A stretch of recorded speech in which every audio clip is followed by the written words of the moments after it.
তুরস্কের এই সিস্টেমগুলো সিরিয়ায় মোতায়েন করার সিদ্ধান্তের পেছনে রয়েছে এক দীর্ঘ ইতিহাস।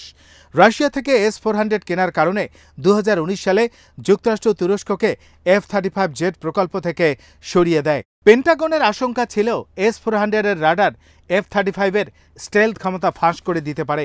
পঞ্চম প্রজন্মের এই জেট গল্ফের বলের চেয়েও ছোট রাডার প্রোফাইল তৈরি করতে পারে এবং 700 মাইল দূরের লক্ষ্যবস্তুতে নির্ভুলভাবে আঘাত হানতে পারে।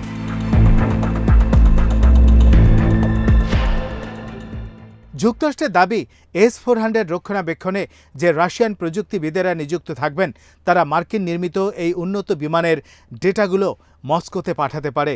যদিও তুরস্ক তখন প্রতিশ্রুতি দিয়েছিল যে তারা S-400 সিস্টেমগুলোকে ন্যাটো নেটওয়ার্ক থেকে আলাদা রাখবে, কিন্তু তারপরও যুক্তরাষ্ট্র তুরস্ককে বিশ্বাস করতে পারেনি।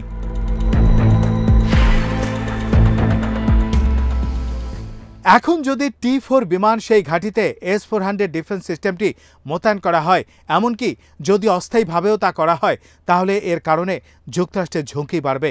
কেননা সিরিয়ার পূর্বাঞ্চলে যুক্তরাষ্ট্রের উপস্থিতি রয়েছে।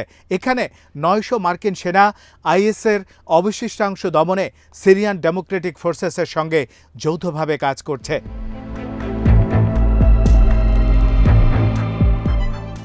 যদি তুরস্কের S-400 সিস্টেমটি পালমারির কাছে থাকা এই বিমান ঘাঁটিতে মোতায়েন করা হয়, তাহলে সেখানে যুক্তরাষ্ট্রের বিমান অভিযান পরিচালনা ঝুঁকিপূর্ণ হয়ে উঠতে পারে।